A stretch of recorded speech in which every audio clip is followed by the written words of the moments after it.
Hannah Crawford's world shattered the moment her brother-in-law slammed the door in her face. 3 hungry boys clinging to her skirts, winter coming fast and nowhere to go. She'd walked 2 days through Colorado dust with everything she owned in a single trunk, believing family meant something.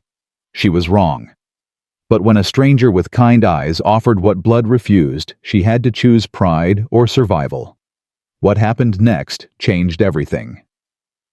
Before we begin, please subscribe to our channel and stay until the very end of this story. You won't believe what happens. Comment below what city you're watching from so I can see how far this tale has traveled. The bench outside Willow Creek's general store had seen better days. Splintered wood, faded paint, and the initials of 100 bored cowboys carved into its surface. Hannah Crawford added her own mark that afternoon, though not with a knife, with the weight of complete and utter defeat. She sat there with her 3 sons pressed against her like birds huddling before a storm, and she couldn't move, couldn't think, couldn't do anything except replay the last 10 minutes over and over in her head until she thought she might go mad. "We don't have room for a woman with mouths to feed." Daniel Crawford had said it like he was commenting on the weather. Standing in his doorway with his arms crossed, blocking the entrance to the house that should have been sanctuary. His house. Thomas's brother's house. Family. Except family meant nothing when you came with empty pockets and 3 hungry children. James sat rigid beside her, his 8-year-old hand gripping hers so tight her fingers had gone white. He hadn't cried, hadn't made a sound since the door closed, just held on like she might disappear if he let go. Samuel, barely 6, had his face buried in her skirts, his shoulders still shook with silent sobs. And William. William kept asking the question that was breaking her into smaller and smaller pieces. "Mama? When do we eat, Mama? I'm hungry. Mama?" "Soon, baby." Her voice came out flat. Dead. Soon. 37 cents. That's what she had left in the world. 37 cents and a dead husband's pocket watch that nobody wanted to buy. Not enough for a room. Not enough for a meal. Not enough for anything, except maybe one night under a bridge if she could find one. The door of the general store opened behind her. She heard whispers, then quickly stifled. A woman's voice. "Poor thing. Wonder what she'll do now." A man's response too low to make out. Then laughter. Actual laughter. Hannah closed her eyes and tried to remember how to breathe. It hadn't always been like this. 6 months ago, she'd had a husband, a home, a life. Thomas Crawford had been a good man, quiet, steady, reliable as sunrise. They'd had a small farm in Kansas. Nothing fancy, but it was theirs. The boys had been happy. She'd been happy. Then the fever came. 3 days. That's all it took. 3 days of watching her husband burn up from the inside, thrashing in sheets soaked with sweat, calling for water she couldn't give him fast enough. 3 days of praying to a God who apparently had better things to do. 3 days, and then he was gone. The bank took the farm 2 months later. The neighbors who'd promised to help disappeared the moment things got difficult. And Hannah had packed everything she could carry, loaded her boys into a borrowed wagon, and headed west to Colorado, where Thomas's brother had settled. Family would help. Family had to help. She'd been wrong. "Mama." James's voice was barely a whisper. "That man over there keeps staring at us." Hannah didn't look up. She couldn't bear to see more pity, more judgment, more proof that the world had no place for a widow with 3 sons and no prospects. "Just ignore him, James." "But Mama," "I said ignore him." Her voice came out sharper than she intended. James flinched and went quiet. Hannah immediately felt sick with guilt, but she couldn't apologize. Couldn't soften. If she let herself feel anything right now, she'd crack open completely, and she couldn't afford to crack. Not here, not in front of the whole town. "You boys stay put," she said quietly. "I need to think." Think. Right. As if there was anything left to think about. Her choices had narrowed to a point so sharp she could barely see it anymore. She could try another town, But she'd arrive in the same condition, broke, desperate, alone. She could try to find work here, but who would hire a woman with 3 children? She could know. She couldn't think about the other options. The ones that desperate women with no choices sometimes took. She'd die first. She'd let her boys starve first. Except she wouldn't.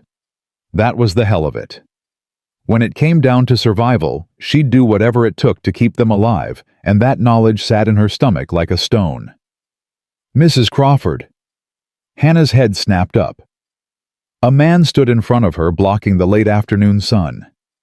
Tall, maybe 40, with weathered skin and eyes that had seen hard weather. He held his hat in his hands. "I don't—" She stopped, pulled her boys closer. "I'm sorry, do I know you?" "No, ma'am. Name's Dawson Baxter. I run a ranch west of here, Circle B." Hannah said nothing. Just waited for whatever was coming next. The proposition. The offer with strings attached. The thing that every desperate woman dreaded. But Dawson Baxter didn't make a proposition. He crouched down instead, bringing himself to eye level, and somehow that simple gesture, not looming, not using his size, made her throat go tight. "I overheard what happened at the Crawford place," he said quietly. "Town this size, word travels fast. I'm sorry for your loss, and I'm sorry your family turned you away. We're managing fine." The lie tasted like ash. "Ma'am, I'm not here to judge your situation. I'm here to offer work." Hannah stared at him. "Work?" "Yes, ma'am. Honest work. I need someone who can cook for ranch hands and help manage the household. And the town, well, the town needs a school teacher. Mrs. Appleton passed last month, and the children have been running wild since. If you can read and write—" "I can read and write." "Then the position's yours if you want it. Pays $20 a month. Not much, but it's steady." $20. Hannah's mind raced. That was enough. Enough for food. Enough to start saving, enough to— where would we stay? The question came out before she could stop it, and she immediately hated herself for sounding so desperate, so eager. "I've got a foreman's cabin sitting empty. 3 rooms, good stove well nearby. You'd stay there. No rent while you're working for me." It was too good. Too easy. There had to be a catch. "What do you want?" Hannah asked flatly. "Really want, I mean." Dawson Baxter's expression didn't change. "I want someone who'll show up on time, work hard, and teach the children proper. That's all. That's all. That's all. You expect me to believe a man offers a strange woman room and board and wages out of the goodness of his heart?" Something flickered across his face. Pain, maybe, or old grief. "I expect you to make your own decision about what you believe, ma'am. But I'm telling you the truth. I need help. You need work. Seems like a fair arrangement to me." Hannah looked at her boys. James was watching the exchange with sharp, worried eyes. Samuel had stopped crying and was listening intently. William had his thumb in his mouth, something he only did when he was scared. "If I say yes," she said slowly, "and things aren't— if the situation isn't what you're saying it is, I'll leave. Immediately. Wouldn't expect anything else. And I work for my keep. I don't accept charity. Wouldn't offer it. I need someone who'll earn their place, not someone looking for a handout." Hannah took a deep breath. Her instincts were screaming at her to be careful, to look for the trap, to protect herself and her boys. But another part of her, the part that was so tired of fighting, so tired of being afraid, wanted desperately to believe that maybe, just maybe, there were still good people in the world. "We'll come," she said, "for a trial period. 1 week. If it works for both of us, we stay. If not, we part ways with no hard feelings." Dawson nodded. "Fair enough." He stood, gestured toward a wagon hitched in front of the mercantile. "I've got to load up supplies first. Should take about 20 minutes. You and the boys can wait here or meet me over there when you're ready." He walked away without another word, leaving her to decide. Not pressuring, not hovering, just giving her space to make her own choice. "Mama," James whispered. Are we really going with him? I think so. What if he's lying? What if he's bad? Hannah pulled her oldest son close. Then we'll leave. But James, we don't have many options right now. We have to take some risks. Uncle Daniel was supposed to help us. There was betrayal in his voice, sharp and raw. Daddy said family always helps family. I know, baby. Your daddy believed that. But some people... She stopped, swallowed hard. Some people don't have room in their hearts for anything except their own comfort. That's not our fault. That's theirs. She meant it. She'd spent the last hour drowning in shame, but talking to James now, she felt anger rising up instead. Sharp, clean anger. Daniel Crawford had turned away his own blood. 3 children who'd just lost their father. And why? Because they were inconvenient.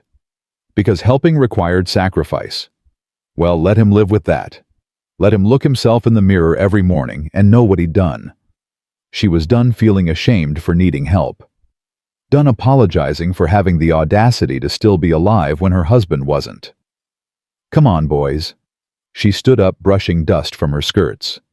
We're going to take Mr. Baxter up on his offer, and we're going to work harder than anyone has ever worked before. Understood? Yes, Mama, they chorused.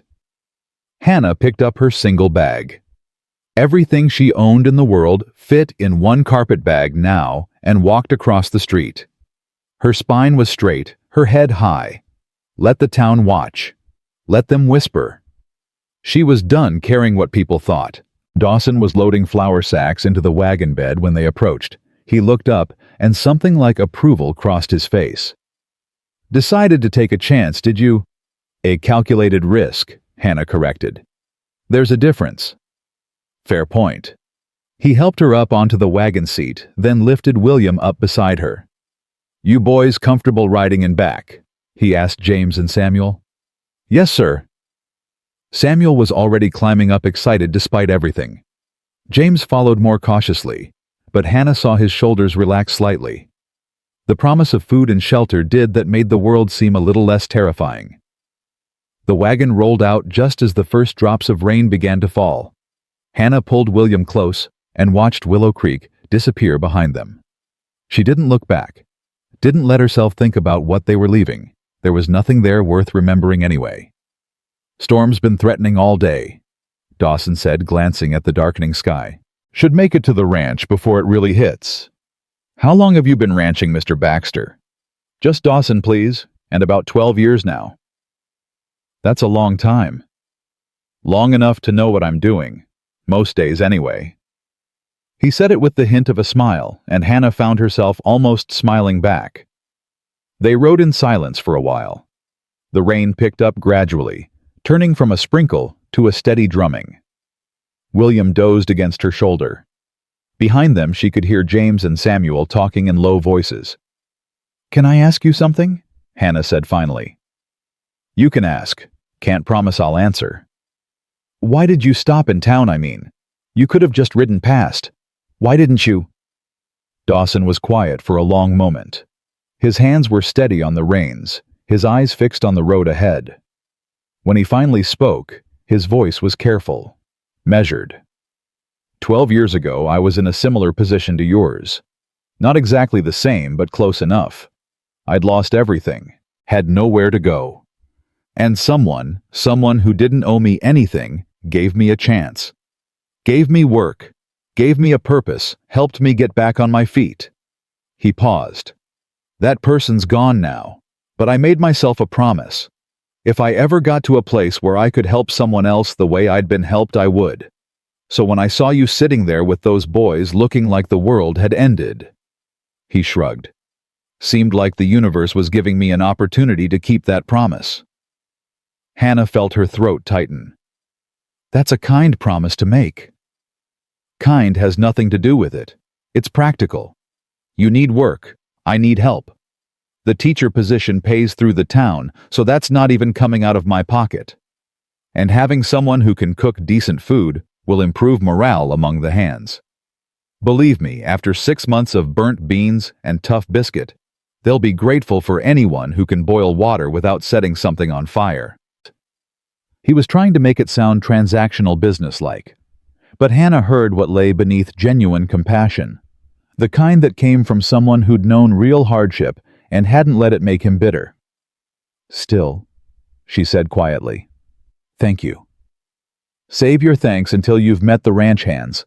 They're good men, but they're rough around the edges. And loud.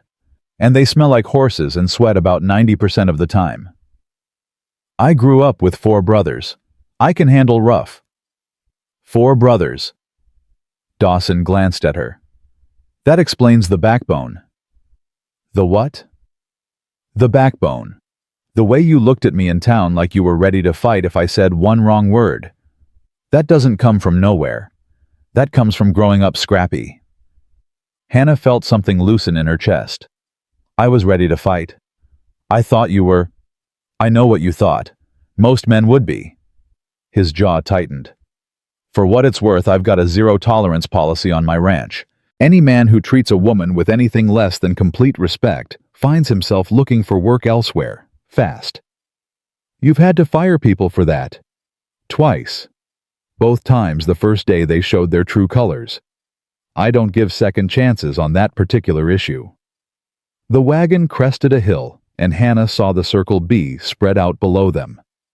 Even in the rain and fading light, it was impressive, a large ranch house with a wraparound porch, multiple barns, corrals with horses moving restlessly in the weather, smaller cabins dotted around the property. Smoke rose from several chimneys. Lanterns glowed in windows. It looked like civilization, like safety, like home. "That's us," Dawson said. "About 3,000 acres total. We run cattle, mostly some horses. I've got 15 men working for me right now. Good crew. We're not the biggest operation in Colorado, but we're solid." "It's beautiful," Hannah breathed. "It's a lot of work. But yeah, I suppose it is." He guided the wagon past the main house toward a smaller cabin set back near a grove of cottonwood trees. "This is yours. Was the foreman's quarters before he retired last spring. Been sitting empty since." He pulled the wagon to a stop and jumped down, then came around to help her. His hands were calloused but gentle, steadying her as she climbed down with William still drowsy in her arms. James and Samuel tumbled out of the back, staring around with wide eyes. The cabin was small but solid.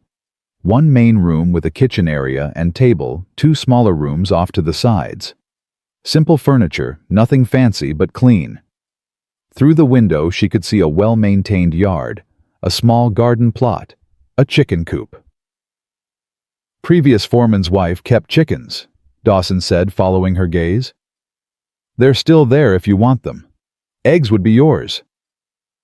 Hannah set William down and walked slowly through the space. The walls were chinked tight against drafts. The stove looked functional. The beds in the small rooms had actual mattresses, thin but present. There were shelves, a mirror, even a few books left behind. It was more than she'd dared hope for. "The well's about 30 yards that way." Dawson continued, pointing. "Water's clean. There's a smokehouse beyond that, and the main house is where you'll be cooking. We've got a bigger kitchen set up there. As for the teaching, the schoolhouse is in town about a mile up the road.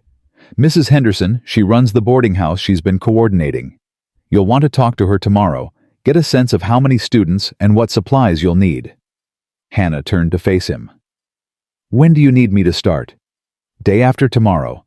That gives you tomorrow to settle in, get your bearings, maybe come up to the main house and see the kitchen set up. No need to rush into things." "I can start tomorrow."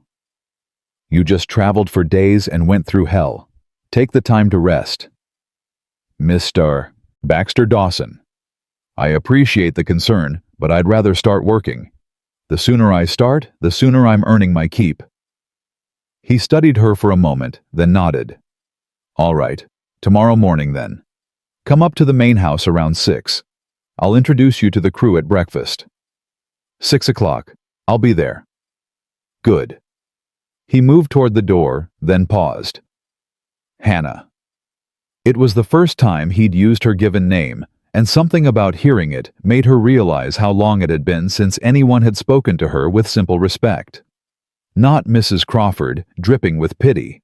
Not ma'am from people looking down their noses. Just her name, plain and honest. Yes. You did a brave thing today, taking a chance on a stranger. That takes courage. I didn't have much choice. You always have a choice. You could have given up, gone back to Kansas, tried another town, but you chose to keep fighting for your boys. That matters. He left before she could respond, striding through the rain toward the main house.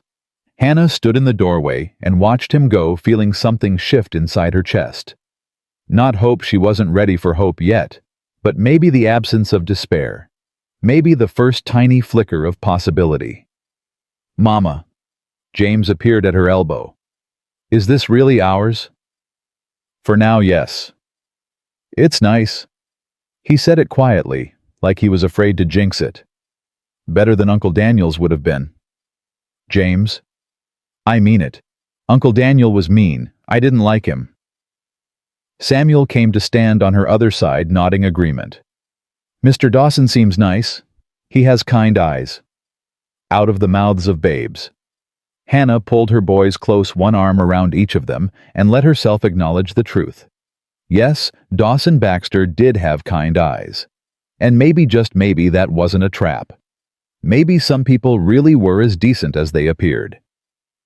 All right, boys, she said, forcing energy into her voice. Let's explore our new home. James, you and Samuel can share the room on the left. William and I will take the right. We'll get a fire going in the stove, and then... A knock at the door interrupted her. She opened it to find a young man standing there, maybe 20, with a covered basket in his hands. He was soaking wet and grinning. Ma'am, I'm Charlie. Mr. Baxter sent dinner down for you and the boys. Said you probably didn't have supplies yet. That's very kind. Thank you, Charlie. No problem, ma'am. Oh, and he said to tell you there's firewood stacked on the side of the house. I can bring some in for you if you'd like. I can manage, but thank you. Charlie tipped his hat and headed back toward the bunkhouse. Hannah brought the basket inside and set it on the table. When she lifted the cloth, she nearly cried. Roasted chicken, fresh bread, beans, carrots, and what looked like apple pie. Enough food for all of them, plus some to spare. Boys, she called, come eat. They descended on the food like locusts. Hannah made them slow down, forced them to eat properly despite their hunger. As she watched them tear into the meal, she felt something crack open inside her chest. Relief so profound it was almost painful. They were safe, fed, warm. For the first time in months, they weren't running, weren't terrified of what tomorrow would bring. After dinner, she got the boys cleaned up and into bed. They were asleep within minutes, exhausted from the long day. Hannah stood in the doorway between the two rooms and watched them sleep, James with his arm flung over his head, Samuel curled in a ball, William clutching a blanket corner in his fist. Then she went back to the main room, sat at the table, and finally let herself fall apart. The sobs came from somewhere deep and ancient, a place she'd locked away for months because she couldn't afford to break. But here, in the privacy of this small cabin with her sleeping sons safe in the next room, she could let herself feel everything she'd been holding back. Grief for Thomas, the good man who'd never see his sons grow up. Rage at Daniel for his cruelty. Humiliation at having to beg for help. Terror at how close they'd come to the edge. And underneath it all, relief, shaky, fragile relief that maybe, just maybe, they'd be okay. She didn't know how long she cried. Long enough that her throat went raw and her eyes burned. When the tears finally stopped, she felt hollow but strangely clean. Like a storm had passed through and left clearer air behind. Hannah stood and went to the window. The rain had stopped. Stars were beginning to appear between the breaking clouds. Somewhere in the darkness, she heard an owl calling. A horse whinnied in the corral. Normal sounds. Safe sounds. From the main house, a light still burned in an upstairs window. She wondered if Dawson Baxter was up there looking out at the same stars. Wondered what he was thinking. Wondered about the loss. He'd mentioned the person who'd helped him 12 years ago and was now gone. There was a story there. Pain buried deep and carefully hidden. She recognized it because she carried the same kind of weight. Maybe that's why he'd stopped for her. Not just because of a promise, but because he understood what it meant to lose everything and have to rebuild from ashes. Hannah pressed her hand against the cool glass and made her own promise. She'd work harder than any employee he'd ever had. She'd earn her place here 10 times over. She'd prove that his kindness hadn't been wasted. And maybe along the way, she'd figure out how to be more than just a widow struggling to survive. Maybe she'd figure out how to live again. Outside, the stars wheeled overhead in their ancient patterns. The land stretched away into darkness, vast, unforgiving, beautiful. And in this small cabin on the edge of nowhere, a woman and her 3 sons slept deeply for the first time in months. Safe. Fed. Home. At least for tonight. And tonight, after everything they'd been through, that was enough. Dawn came cold and clear, the kind of morning that made everything look scrubbed clean and new. Hannah woke before sunrise, her body still trained to farm rhythms despite months of chaos. For a moment, she lay there confused, staring at an unfamiliar ceiling before memory crashed back. Colorado. The ranch. Dawson Baxter's unexpected kindness. She was out of bed before the thought finished forming. The boys were still asleep, tangled in blankets and dreaming whatever children dreamed after surviving the worst day of their lives. Hannah dressed quickly in the dark, pinned up her hair, and stepped outside into air so crisp it hurt to breathe. The ranch was already stirring. Lanterns moved in the bunkhouse. Horses stamped in the corral. Somewhere a rooster was making his opinions known about the new day. Hannah stood on the small porch and watched the world wake up, feeling oddly disconnected from her own body, like she was observing someone else's life from a great distance. This was real. This was happening. Yesterday, she'd had nothing, and today she had a job, a home, a chance. It felt fragile as spun glass, like one wrong move would shatter everything. She made her way to the main house at 5:45, her hands shaking slightly. The kitchen door was unlocked. Inside, she found a massive room that made her breath catch, a cast-iron stove big enough to feed an army-long wooden tables, shelves stocked with supplies, windows facing east to catch the morning light. It was 10 times the size of any kitchen she'd ever worked in. "You're early." Hannah spun around. Dawson stood in the doorway, hair damp, like he'd just washed, holding 2 cups of coffee. He handed her one without asking if she wanted it. "I like to get a head start," she said, wrapping her hands around the warm tin cup. "So do I." He leaned against the doorframe, studying her. "Sleep all right?" "Better than I have in months." "Good. The boys?" "Still asleep. I'll need to wake them soon, get them ready for—" She stopped. "Actually, what do I do with them while I'm working? I didn't think about that." "Bring them up here. They can eat with the hands, then James and Samuel can help with light chores if they're willing. William's young enough, he can just play in the yard. Ranch has plenty of space for boys to be boys." Relief flooded through her. "You're sure they won't be in the way?" "Hannah, I've got 15 grown men who act like children half the time. 3 actual children won't make much difference." He said it deadpan, and she found herself smiling despite her nerves. The back door banged open and men started filing in, loud and stomping and smelling exactly like Dawson had warned horses and sweat and hard work. They stopped short when they saw Hannah, suddenly awkward hats coming off heads in a fumbling wave. "Boys, this is Mrs. Crawford," Dawson said. "She'll be cooking for us starting today and teaching school in town. I expect you to treat her with respect and keep your language clean in her presence. Anyone who can't manage that can find work elsewhere."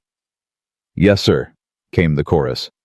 "Mrs. Crawford, this is my crew. You'll learn names as you go. Most important one is Pete."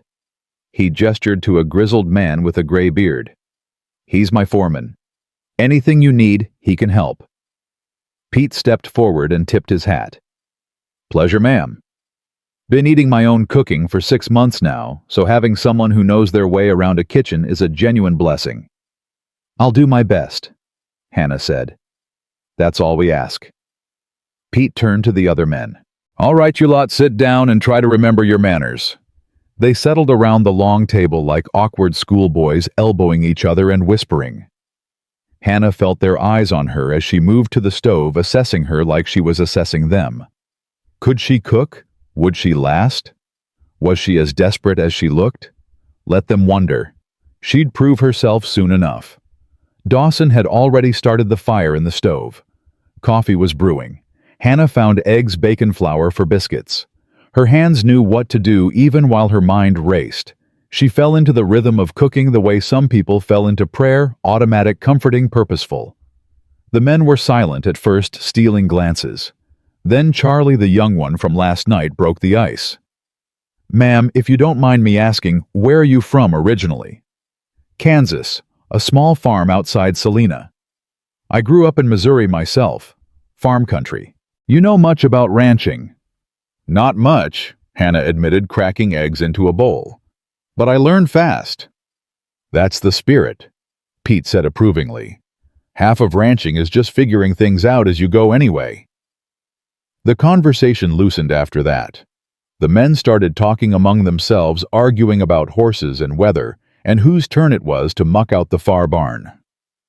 Hannah listened while she cooked, picking up names and personalities. Charlie was the youngest and most eager to please. Pete was steady as bedrock.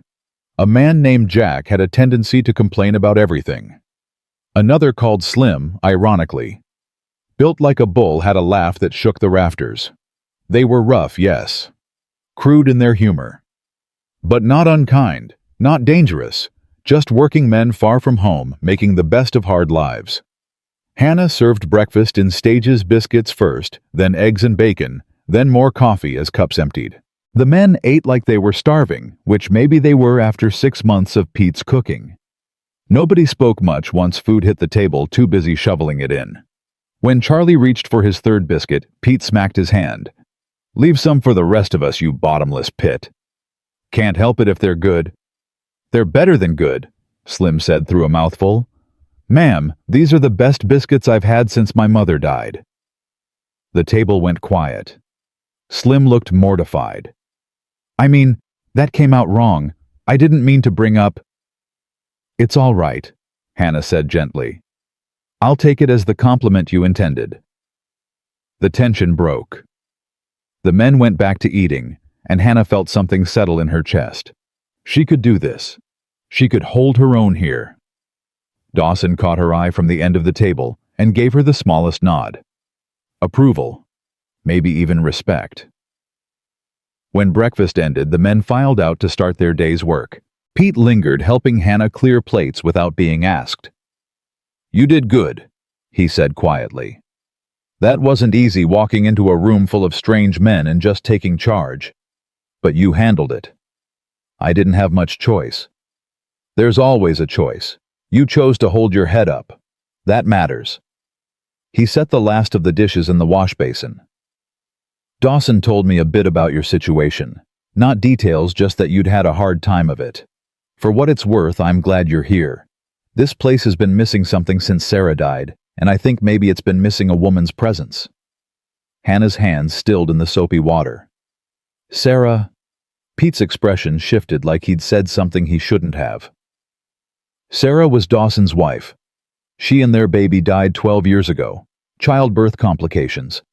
He doesn't talk about it much, but it's why he built this place, needed something to pour all that grief into. Anyway, I should get to work. You need anything, just holler." He left before Hannah could respond. She stood at the sink, hands buried in dishwater, trying to process this new information. Dawson had been married, had lost a wife and child in one terrible blow. The pain she'd sensed in him yesterday suddenly made horrible sense. They'd both survived the unsurvivable. Both rebuilt themselves from ashes. Maybe that's why he'd recognized her desperation so quickly. He'd worn the same expression once. "Mama!" Hannah turned to find William bursting through the door, James and Samuel behind him. All three were dressed, but rumpled, clearly having put clothes on in a hurry. "There you are," she said, relief and exasperation mixing. "I was about to come wake you." We woke up and you were gone, James said accusingly. We didn't know where you were. I'm sorry, baby. I should have left a note. I came up here to cook breakfast for the ranch hands. Did you save us any? William asked hopefully.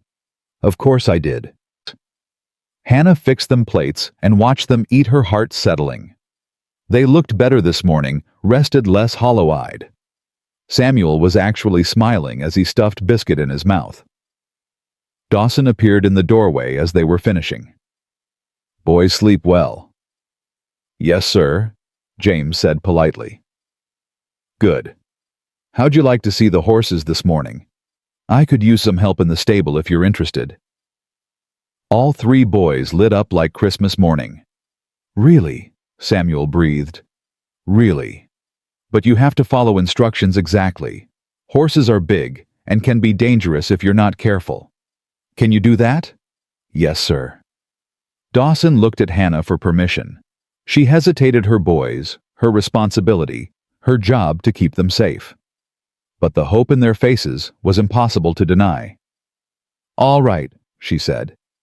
But you listen to Mr. Baxter.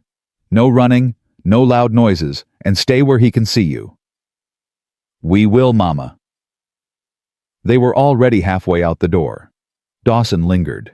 I'll watch them close, and Pete's good with kids. He'll keep an eye out too. Thank you. For everything. The job, the cabin, letting them... Her voice cracked slightly. I don't know how to repay this kindness. You're repaying it by being here, by giving those men a decent meal, by teaching the town's children. He paused. And maybe by letting yourself believe that not everyone in the world is cruel. Daniel Crawford was wrong to turn you away. That's his shame, not yours. The words hit harder than Hannah expected. She'd been carrying Daniel's rejection like proof of her own worthlessness. But Dawson was right. The shame belonged to the one who'd closed the door, not the one who'd knocked. I should get back to the boys, Dawson said. You've got plenty of time before you need to head into town to meet Mrs. Henderson about the teaching position. Maybe take an hour to yourself. Walk the property, rest, whatever you need. He left before she could argue. Hannah finished the dishes in silence, her mind spinning. An hour to herself. When was the last time she'd had that? Months. Maybe longer. She stepped outside into morning sunshine that was starting to warm the air. The ranch stretched out in all directions, fields, forests, mountains in the distance. It was beautiful in a way that made her chest ache. Open, free, alive. Hannah walked without direction, just moving, letting her legs carry her where they wanted. She found the chicken coop Dawson had mentioned, a dozen hens pecking contentedly in the yard. The garden plot was overgrown, but salvageable. She'd plant vegetables in the spring if they were still here. If this lasted. If. Always if. She couldn't let herself believe in permanence yet. Couldn't trust that this wouldn't be snatched away like everything else had been. But maybe she could trust today. Just today. One foot in front of the other, she heard laughter and followed the sound to the corral, where her boys were standing on the fence rails, watching Dawson work with a young horse. He was talking to them while he moved, explaining what he was doing, why the horse responded certain ways. James was listening intently, asking questions. Samuel looked mesmerized. William was just happy to be included. Hannah stayed back watching. This was what childhood should look like, not fear and hunger and constant moving, but this sunshine and horses and a patient man teaching them things their father should have lived to teach them. Thomas would have liked Dawson, she thought suddenly. They were cut from similar cloth, steady, reliable kind, without making a show of it. Thomas would have trusted him with their boys. The thought brought tears to her eyes, but they weren't entirely sad. Mixed in with the grief was something else. Gratitude, maybe. Or the beginning of peace. She wiped her eyes and headed toward town before anyone could see her crying. The walk to Willow Creek took 30 minutes. Hannah used the time to rehearse what she'd say to Mrs. Henderson, how she'd present herself, what credentials she could offer. She'd taught her own boys to read and write. She'd helped at their school in Kansas sometimes.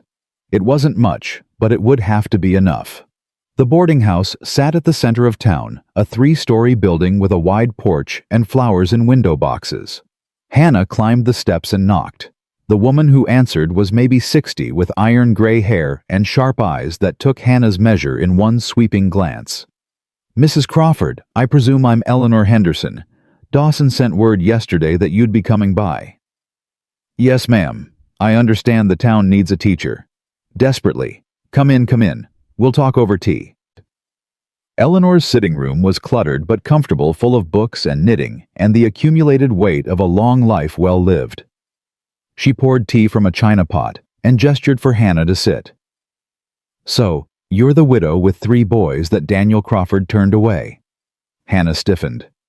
"News travels fast." "Small town, dear. People talk. Don't worry, most of them think Daniel's an ass and are glad you found better help elsewhere."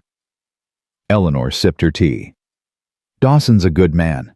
Lost too much too young, but he came through it decent, which is more than most can say. He mentioned you coordinate the schooling. As much as anyone does. We've got about 15 children of school age scattered around the area.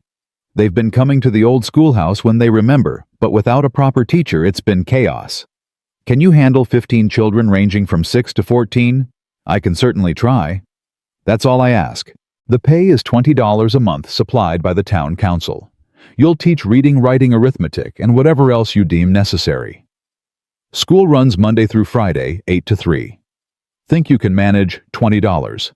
Combined with her work at the ranch, she'd have actual income. Enough to start saving. Enough to build something resembling security." "I can manage," Hannah said firmly. "Good. When can you start?"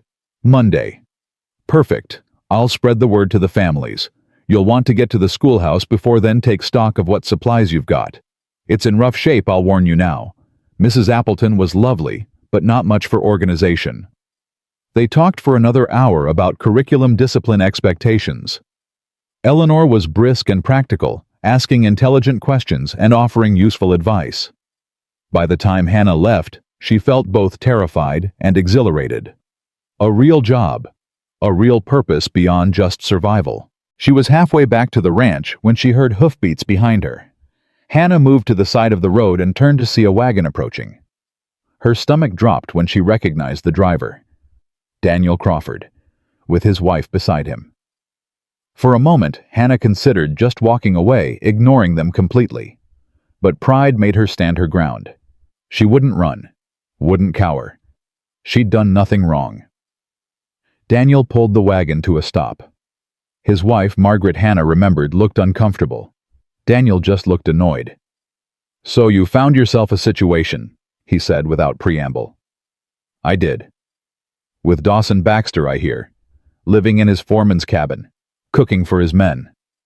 The implication in his tone was crystal clear, ugly, and accusatory. Hannah felt rage spike through her, white-hot and clarifying. "I'm working for room and board same as any ranch hand, and I'm teaching school in town. All of it honest work, which is more than I can say for family who turn away widows and orphans." Margaret flinched. Daniel's face went red. "Now you listen here. No, you listen." Hannah stepped closer to the wagon, her voice shaking but strong. "Thomas was your brother. Your blood.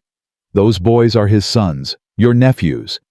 And you slammed a door in their faces when they had nowhere else to go. That's not poverty speaking, that's cruelty. You had room. You just didn't want to be inconvenienced. We have our own. I don't care what excuses you've built for yourself, Daniel. I don't care if you sleep easy at night, or if it eats at you. But understand this, I don't need your help anymore. I found better. I found people with actual human decency. So you can take your judgment and your implications, and you can—" She stopped herself before saying something truly unforgivable. "You can go home. We're done here."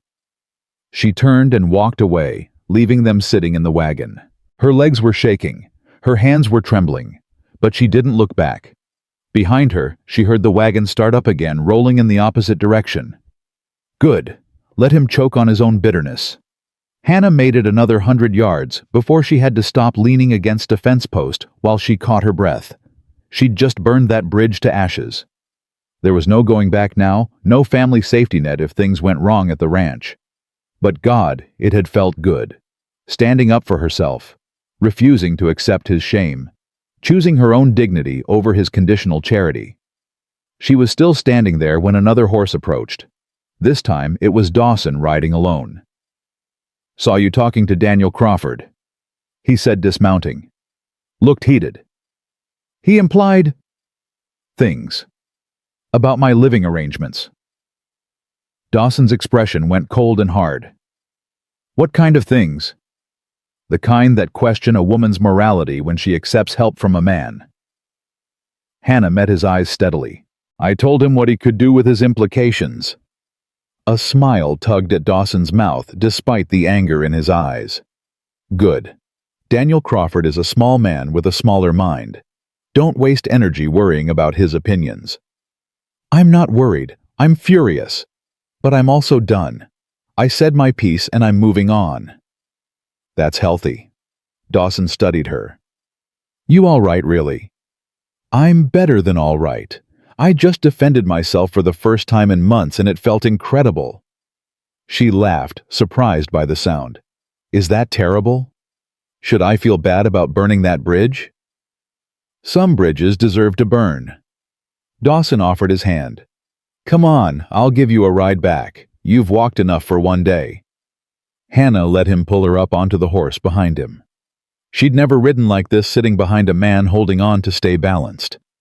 It felt oddly intimate, her hands at his waist, the warmth of him blocking the wind.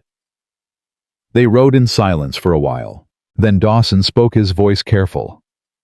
"Pete told me he mentioned Sarah, my wife." "He did. I'm sorry for your loss. It was a long time ago. Time doesn't make grief disappear, just changes how it sits." "No," Dawson agreed quietly. "It doesn't." They crested the hill, and the Circle B spread out below them, golden in afternoon light. Hannah saw her boys playing in the yard near the cabin, chasing each other and laughing. Safe, happy, home. "Thank you," she said softly, "for giving us this chance. You're earning it. Already have, actually. The men were singing your praises at lunch. Apparently your biscuits have achieved legendary status in under 12 hours. Hannah smiled despite herself. "It's just flour and butter." "It's more than that. It's the first home-cooked meal some of those boys have had in years. It matters more than you know." They reached the barn, and Dawson dismounted, then helped her down. His hands lingered just a moment longer than necessary, and Hannah felt something spark between them.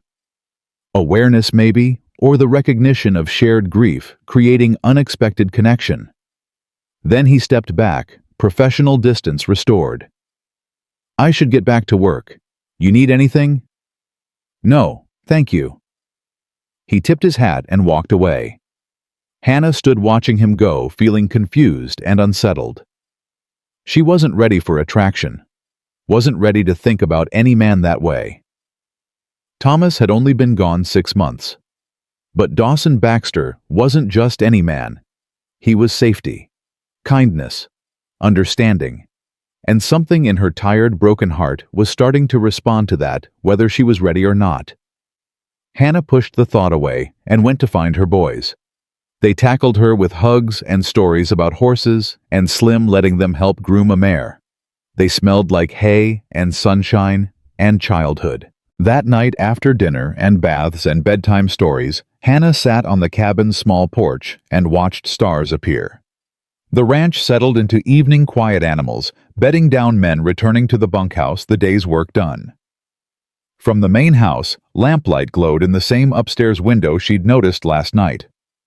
Dawson's room, probably. She wondered if he was looking out at the same stars, thinking his own thoughts, carrying his own ghosts. 2 broken people under the same sky, both trying to figure out how to live again. Hannah didn't know what would happen next. Didn't know if this job would last or if she'd prove adequate to the challenges ahead. But tonight, her boys were sleeping soundly. Tonight, she had work to do tomorrow. Tonight, she wasn't running. Tonight was enough.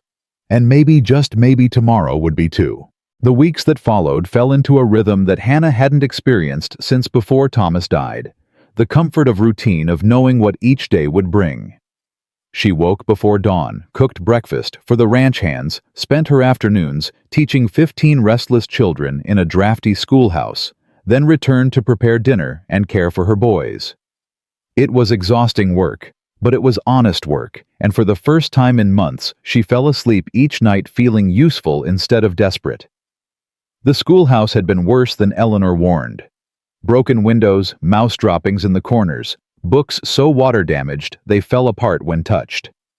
Hannah spent her first weekend there scrubbing and organizing while her boys helped James taking his role as assistant, very seriously, bossing his younger brothers around like a tiny foreman.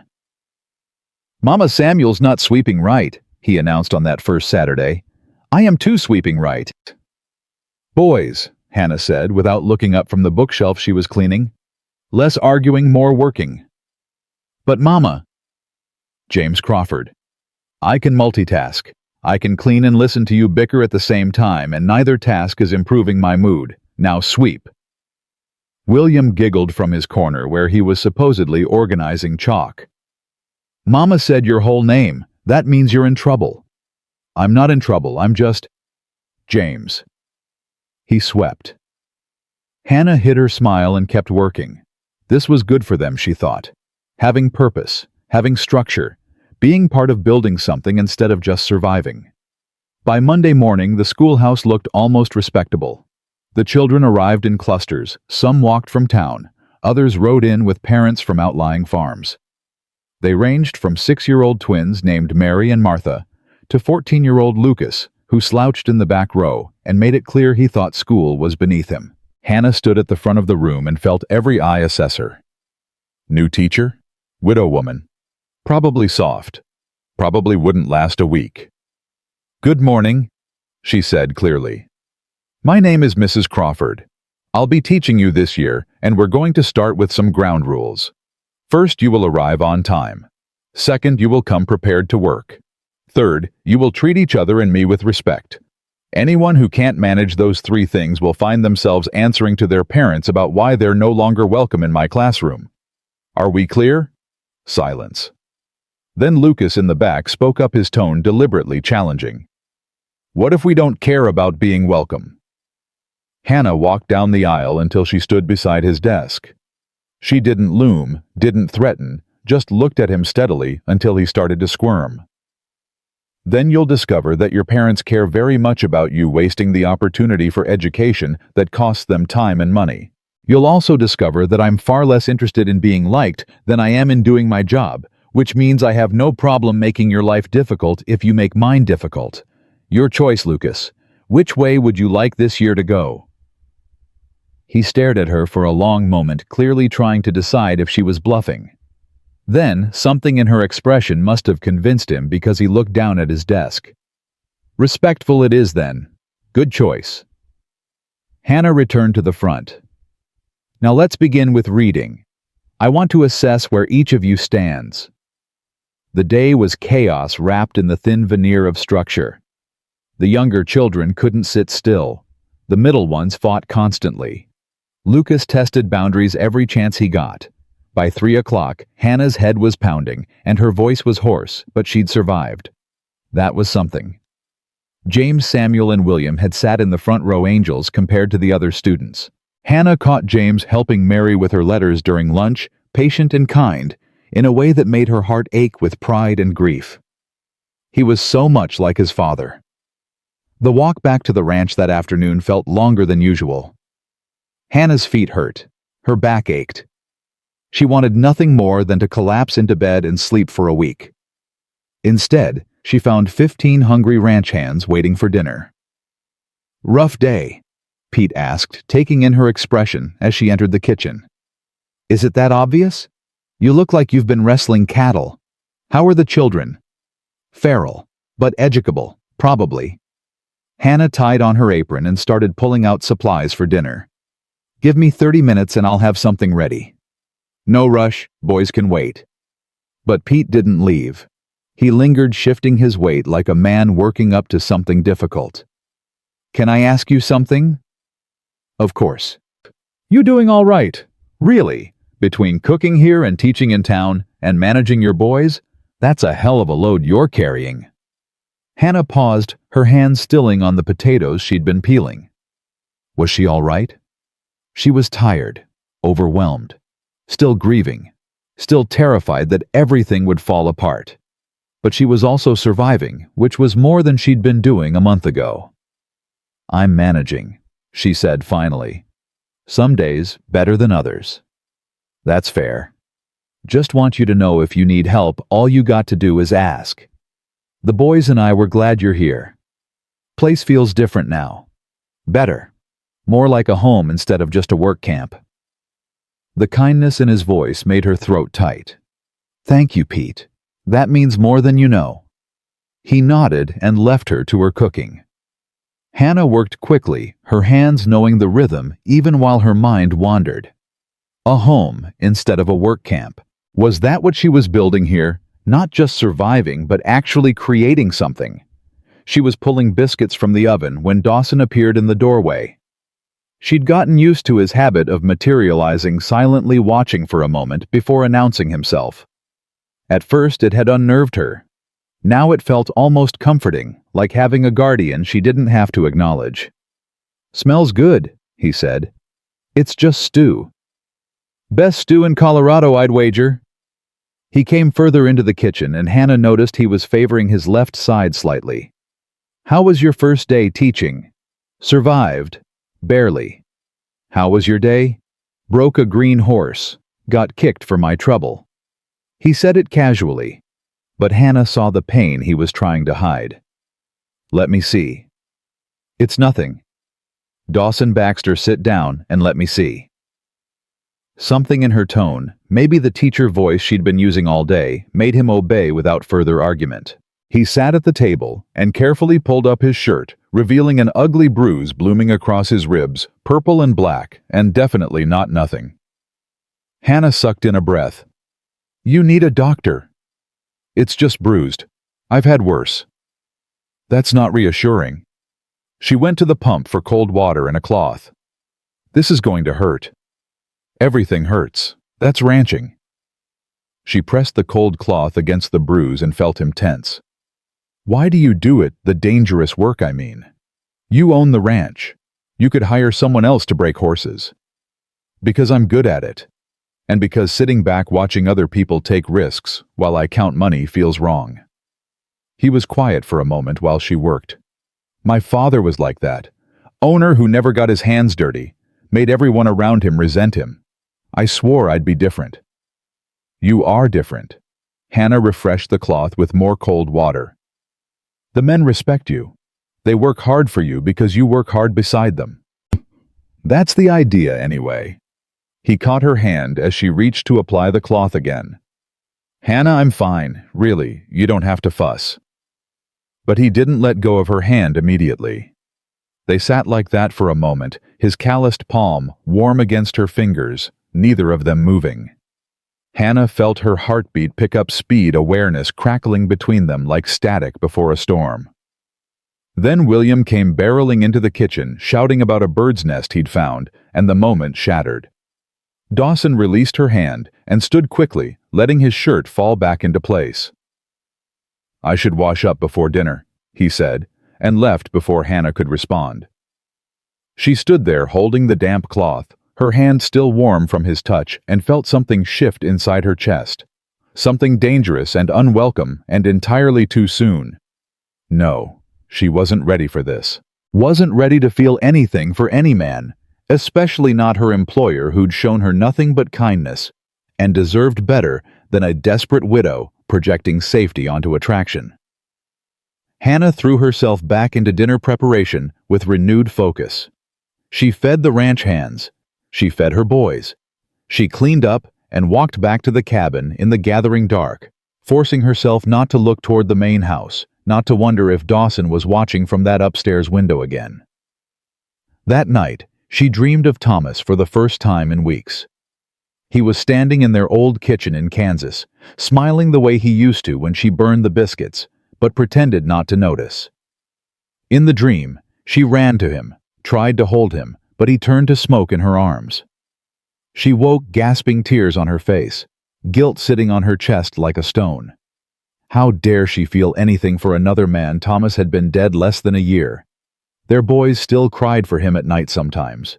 What kind of wife moved on so quickly, except she wasn't moving on. She was just surviving, and maybe starting to remember what it felt like to be alive instead of just existing. Hannah didn't go back to sleep. She sat in the dark and let herself cry for her dead husband, for the life they'd lost, for the woman she'd been before grief rewrote her completely. She cried until she was empty, until the sun started to rise, and it was time to be strong again. The next few weeks brought winter's first serious cold. Frost glittered on the ground each morning. The children arrived at school with red noses and frozen fingers, huddling around the pot-bellied stove. Hannah kept it stoked all day, burning through wood faster than expected. Lucas had finally stopped testing her and started actually learning. The twins were reading simple sentences. Even the older children who'd been convinced they were too far behind to catch up were making progress. Hannah fell into bed each night exhausted, but satisfied, feeling like she was finally building something that mattered. Her boys were thriving. James had taken to ranch life like he'd been born to it, following Pete around and learning everything about horses and cattle.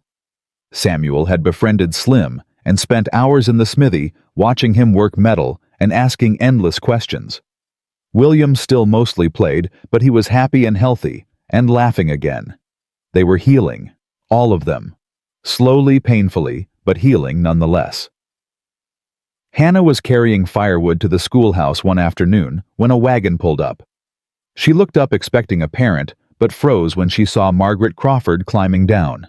Daniel's wife, the woman who'd stood silent while her husband slammed the door on 3 orphaned children. "Mrs. Crawford," Margaret said, her voice strained. "Might I have a word?"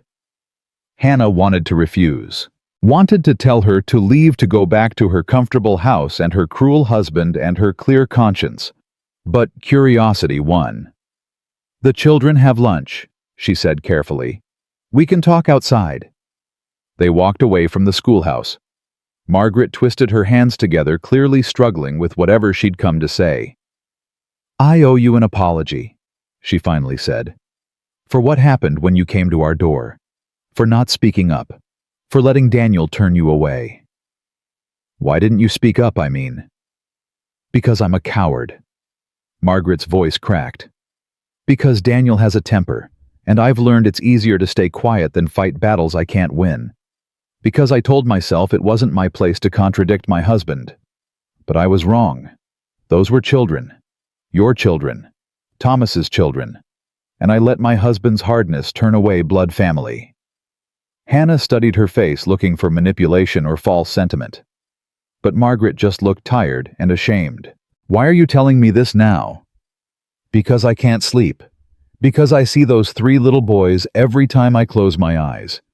Because word around town is that you're doing well, that you're teaching and working and raising your children right despite everything.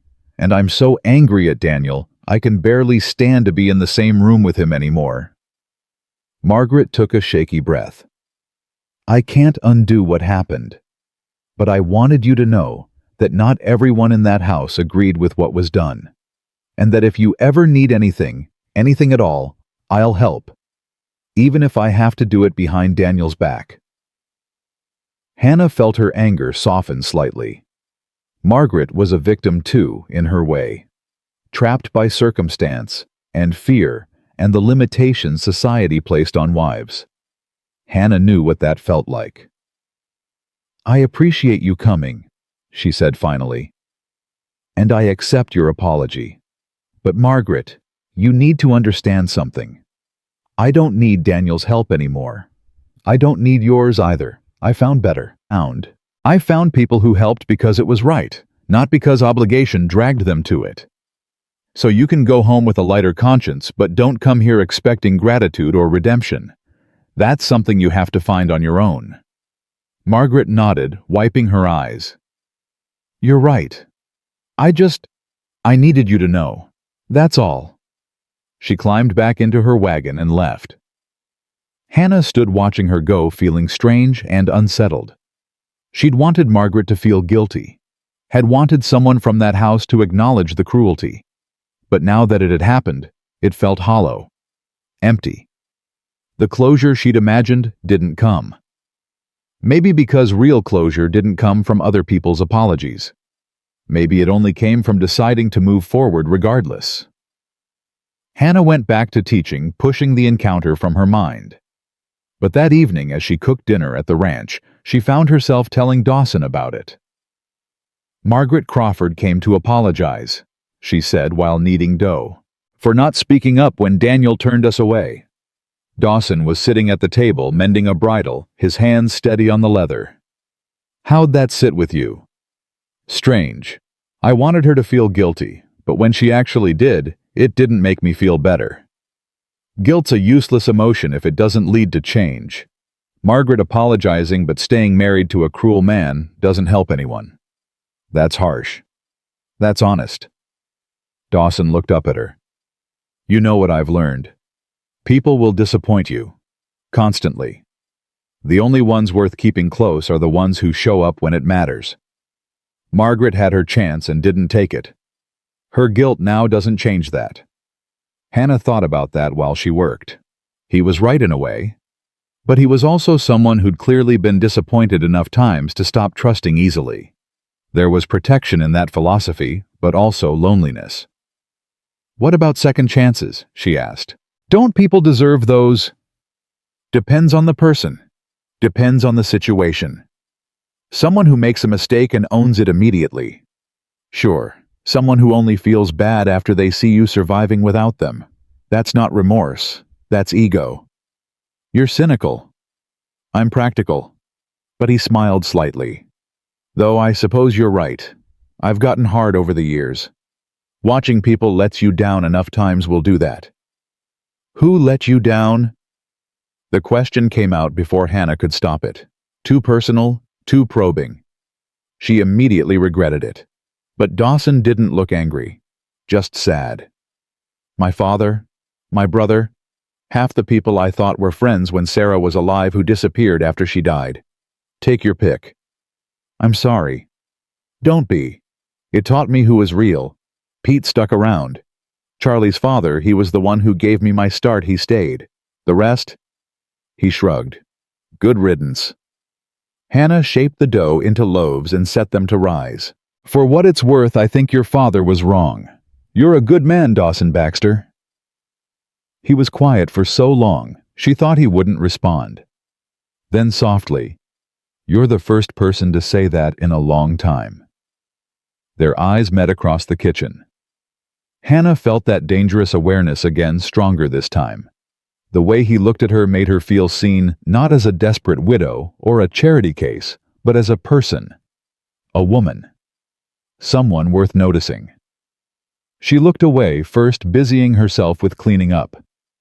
"I should get the boys ready for bed." "Hannah," she paused. "Thank you for being here. For—" He stopped, seemed to reconsider what he was about to say. "Just thank you."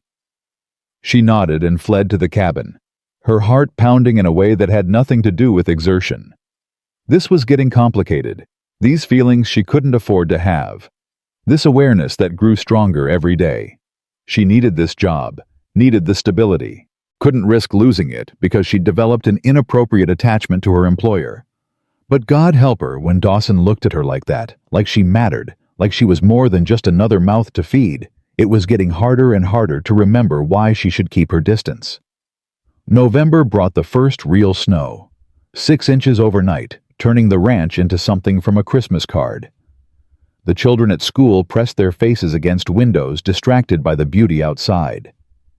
Hannah gave up trying to teach arithmetic and instead had them write descriptions of winter, anything to keep them focused. James came home that evening with snow in his hair and stars in his eyes. "Mama Pete says if the snow stays, I can help drive cattle to the winter pasture next week. Can I? Please?" Hannah's immediate instinct was to say no. Too dangerous. Too far from her protection. But she looked at her son's eager face and remembered what Dawson had said about second chances, about trust, about letting people prove themselves. "If Pete says you're ready, and if you promise to follow every instruction exactly, then yes." James whooped and threw his arms around her. "Thank you, Mama. I'll be so careful, I promise." That night after the boys were asleep, Hannah stood on the porch watching snow fall in the lamplight. The ranch was quiet, beautiful, peaceful. She could hear cattle lowing softly in the distance. Smoke rose from the bunkhouse chimney. The door to the main house opened, and Dawson stepped out onto his porch. They were maybe 50 yards apart, but in the snow-muffled silence, it felt closer. He raised a hand in greeting. She waved back. Neither of them moved. They just stood there in the cold, two lonely people acknowledging each other's existence under falling snow. It should have been nothing, a simple moment easily forgotten. But Hannah knew she'd remember it forever. The way the lamplight caught his profile. The quiet understanding that passed between them. The feeling that maybe, just maybe, she wasn't as alone as she'd thought. Eventually, the cold drove her inside. She climbed into bed next to William, who'd crawled in with her again after a bad dream. She listened to him breathe and thought about how much had changed in just 2 months. They'd come here broken, desperate, convinced the world had nothing left to offer except closed doors and cruel rejections. But they'd found open doors instead. Found kindness. Found a place that was starting to feel like home. Hannah still wasn't sure where this was leading. Still couldn't see past tomorrow most days. But for the first time since Thomas died, she was starting to believe that maybe they'd be all right. That tomorrow might be better than today. That healing was possible even for hearts as shattered as hers. She fell asleep to the sound of snow against the window and William's soft breathing. And for once, she didn't dream of loss. She dreamed of spring coming, of snow melting, of new beginnings, waiting just over the horizon. The spring she'd dreamed about came slower than expected, fought for every inch by a winter that refused to release its grip. December brought storms that buried the ranch in snow so deep the men had to dig paths between buildings. January froze the well solid twice. February teased them with a few warm days before dumping another foot of white misery. But through it all, life at the Circle B continued. The ranch hands worked in conditions that would have broken softer men. The children trudged to school through drifts up to their waists. And Hannah cooked and taught and kept her boys safe, falling into bed each night too exhausted to think about anything except tomorrow's tasks. It was in early March, when winter was finally starting to crack, that everything changed. Hannah woke one morning to find James burning with fever. Not the slight warmth of a common cold, but the dangerous heat that brought back memories of Thomas thrashing in sweat-soaked sheets, calling for water she couldn't give him fast enough. "Mama, I'm cold," James whispered, shaking under 3 blankets. Hannah's blood turned to ice. "Samuel, William, get dressed and go to the main house. Tell Mr. Baxter I need help. Now." They ran without questioning. Hannah stayed beside James, pressing cool cloths to his forehead and trying not to let terror take over. This couldn't be happening again. She couldn't lose another person to fever. She couldn't survive that. Dawson appeared within minutes, Pete right behind him. One look at James and Dawson's expression went grim. "How long has he been like this?" "He was fine when he went to bed." "I don't know." Hannah's voice cracked. "I don't know what happened." "Pete, ride to town. Get Dr. Morrison. Tell him it's urgent." Pete was already moving. Dawson knelt beside the bed, pressing his hand to James's forehead. "He's burning up. When's the last time he drank water?" "I don't know. Last night. Maybe he'll drink if I give it to him. Then we keep him drinking. Small amounts constantly. And we keep his fever down with cold cloths." Dawson met her eyes, and his steadiness cut through her panic. "Hannah, breathe. We're going to handle this." "You don't understand. Thomas died from fever. 3 days and he was gone. I can't do that again." "You're not going to. James is young and strong. We caught it early, and Dr. Morrison is the best doctor in 3 counties. Dawson gripped her shoulder. "But I need you present, not panicking. Can you do that?" Hannah forced herself to breathe, to think, to be the mother James needed, instead of the terrified widow reliving old nightmares. Yes, I can do that." "Good. I'll stay with you until the doctor arrives." He did. For the next 2 hours, while they waited for Pete to return with Dr. Morrison, Dawson sat across from Hannah and helped her care for James. He fetched water, wrung out cloths, spoke quietly to the boy when he woke confused and scared. He didn't leave, didn't delegate to someone else, just stayed solid and reliable as bedrock. Samuel and William huddled in the doorway watching with wide, frightened eyes. Hannah wanted to comfort them, but she couldn't leave James, couldn't take her attention away for even a moment. "Boys," Dawson said gently, "why don't you go up to the main house, Mrs. Abernathy? She's the woman who comes to clean. She's there making bread. I bet she'd appreciate help, and you can eat breakfast." "But James," Samuel's voice wobbled, "your mama and I are taking good care of him, but standing there worrying won't help. Go on now. We'll send word the minute the doctor's been." They left reluctantly. Hannah heard their footsteps fade and felt gratitude wash over her. Dawson had read the situation perfectly. The younger boys needed distraction, and she needed to focus without feeling guilty about ignoring them. "Thank you," she whispered. "Don't thank me yet. Save it for when James is better." When, not if. Hannah clung to that certainty like a lifeline. Dr. Morrison arrived just before noon, a gray-haired man with gentle hands and sharp eyes. He examined James thoroughly while Hannah twisted her apron into knots and tried to breathe. Finally, he straightened. "It's influenza. Bad strain, but I've seen worse. The boy's strong, and you caught it early. That's in his favor." "What do we do?" Hannah asked. "Exactly what you're already doing. Keep him cool, keep him hydrated, and watch for signs of pneumonia. That's what kills with influenza. Labored breathing, chest pain, blue lips. You see any of that, you send for me immediately." "How long until we know if he'll—" She couldn't finish the sentence. 3 days usually. If he makes it through 3 days without complications, he'll recover. Dr. Morrison packed his bag. "I'll check back tomorrow. Meanwhile, you need to prepare for the other boys to catch it. Influenza spreads like wildfire. Everyone in this house should expect to get sick." Hannah's stomach dropped. "Everyone? Most likely. Best thing you can do is rest when you can eat well and pray your constitution holds up. You can't nurse them if you're flat on your back yourself." He left instructions and headed back to town. Hannah stood in the cabin feeling the weight of new fear pressing down. If all 3 boys got sick at once, if she got sick too. "Don't borrow trouble," Dawson said, reading her expression. "Today we deal with James. Tomorrow we deal with tomorrow. You should leave. You'll catch it too if you stay." "Probably already caught it. Besides, someone needs to help you, and I'm volunteering." He picked up the bucket of water. "I'll get fresh. You eat something. You're no good to anyone if you collapse." Hannah wanted to argue, but she was too tired and too grateful. She forced down bread and cheese while Dawson refreshed their water supply. Then they settled in for what would be the longest 3 days of her life. James got worse before he got better. That night his fever spiked so high he started hallucinating, crying for his father, begging Hannah not to leave him. She held him and wept and promised things she had no power to guarantee.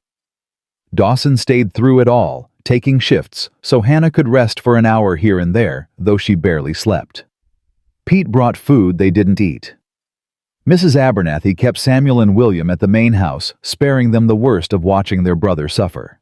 Charlie checked in every few hours with offers of help that mostly went unused because there was nothing anyone could do except wait.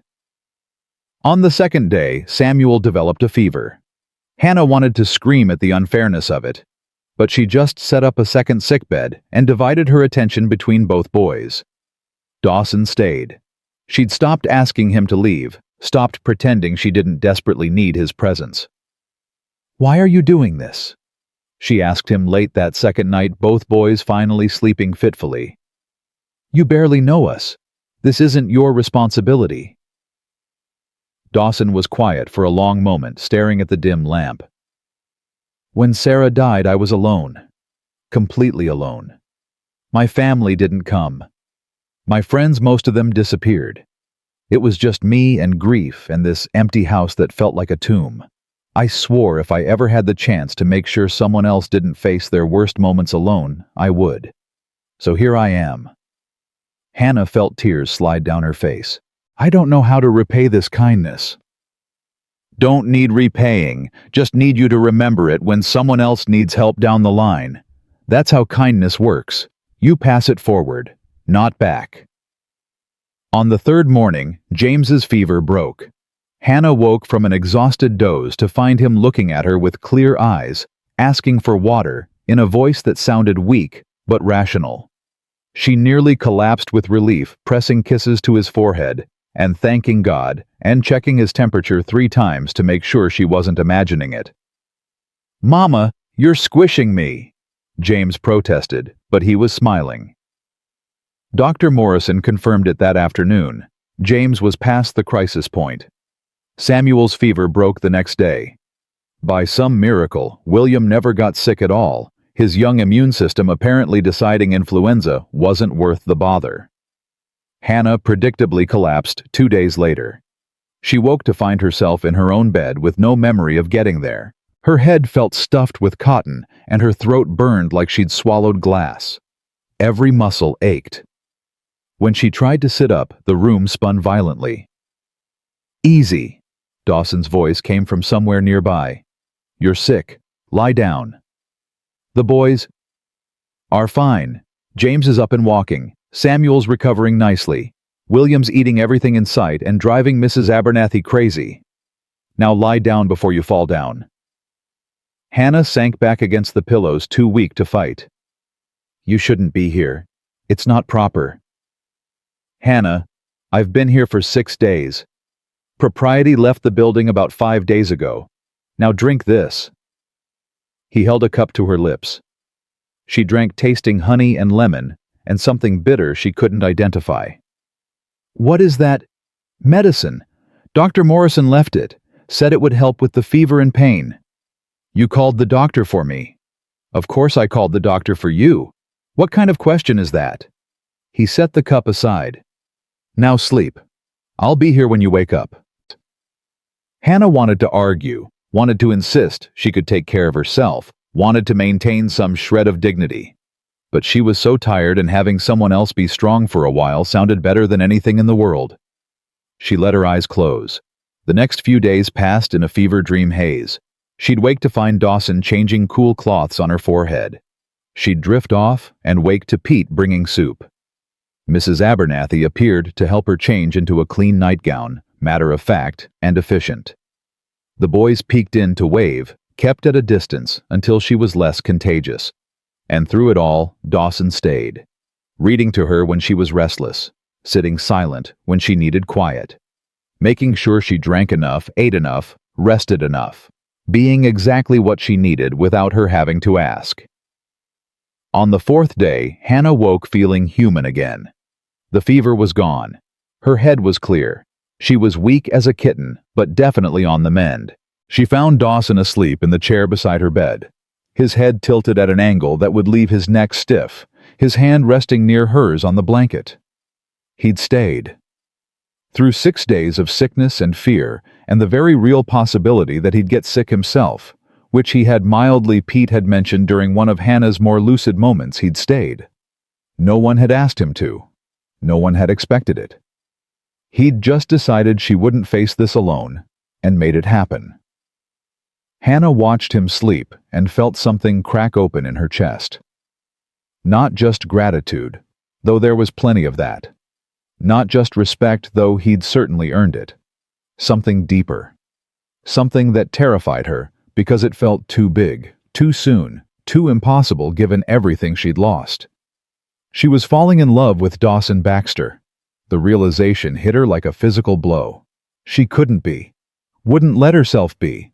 Thomas had been dead less than a year. Good widows mourned longer. Good wives didn't move on so quickly. Good mothers didn't risk their children's stability by developing feelings for their employer. But her heart apparently didn't care about what good widows were supposed to do. It just knew that this man had shown her more genuine kindness in 3 months than she'd experienced in years. That he'd stayed when he could have left.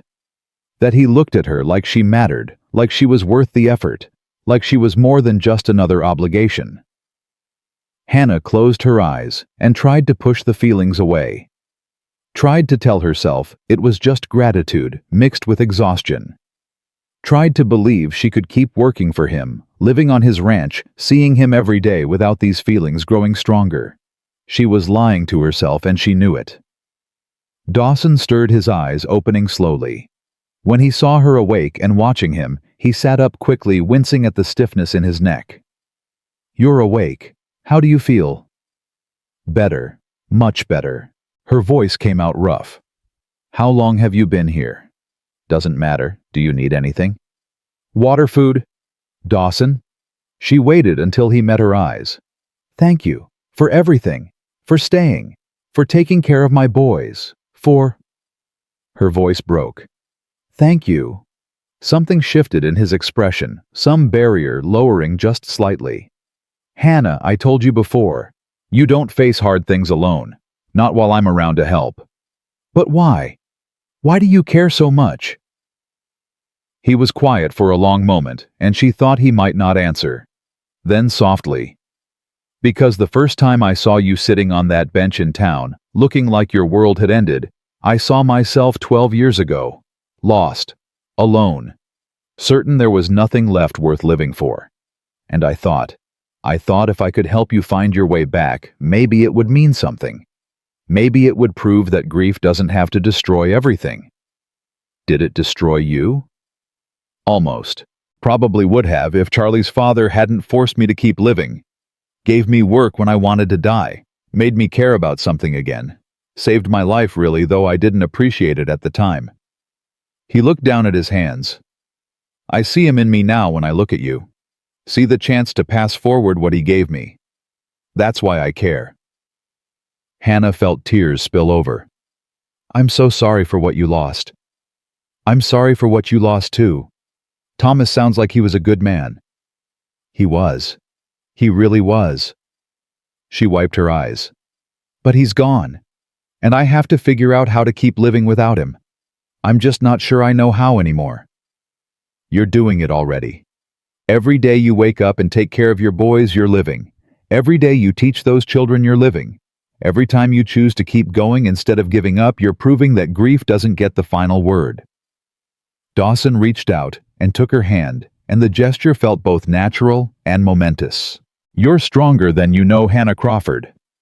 She looked at their joined hands and felt her carefully constructed walls crumbling. This was dangerous. This was too fast. This was everything she'd promised herself she wouldn't let happen.